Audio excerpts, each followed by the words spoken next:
So here are a couple of tools that if you're going to do a few engines or a lot of engine repairs, you really can't live without. And that's just a simple 2-jaw gear puller that I got from Harbor Freight. Now, I did have to modify these tongues quite heavily to get them to fit into the recesses in a variety of different engines. This is the other one that I use for really small engines. I'll say anything 50 and below. And this is just what's called a battery terminal puller.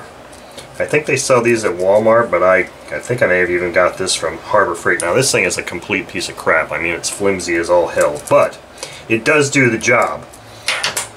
So I want to just kind of demonstrate the technique here. I mean, maybe obvious to some of you that have done this kind of stuff before, but there's a lot of people that haven't. So obviously, if you have to modify the jaws for a particular engine or set of engines, that's the first thing, because it's critical that you get good engagement in this groove and that it doesn't want to slip out and up as you put pressure on it.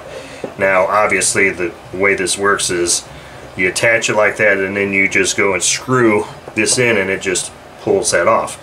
The kicker is that, especially with Sato engines, is they have this tapered collar, and it's a very, very tight mechanical fit, especially after a prop has been put on there and tightened down many times. This is a really, really strong mechanical bond, and it's not always just a matter of just doing this and hoping it comes off. There are many times that I've actually had to oil this up, let the penetrating oil, or 3-in-1 oil is what I use, let it sit in there and soak.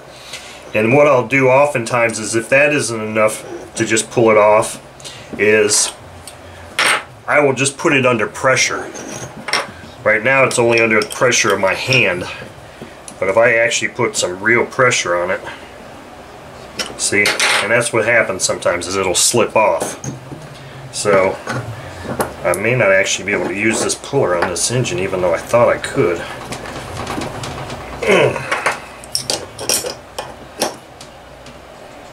I'm going to hold these jaws down like this so they try and stay in there, and just try and put some pressure on this thing.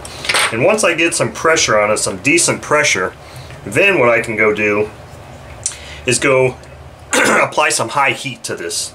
And with the penetrating oil in there and heat, this is aluminum, this is steel, that collet that Sato uses is brass, so there's 3 different rates of expansion for heat.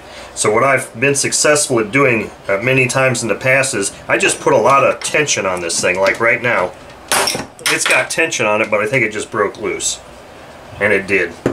But anyway, if you can't break it loose like that, just keep the tension on it and heat it, and soon enough, as it gets hot enough, you'll hear what you just heard here. You'll hear it snap, and it came off. Now this one, I just got lucky and I was able to, you know, break it free without using any heat at all. As you can see, there's no heat at all, but it did come off. So look at that. And be prepared for a loud snap like that. And usually that doesn't mean anything's broken, it just means you broke that mechanical bond. That's very strong. And that is one of the tips to how to remove a drive washer from an engine with the right tools.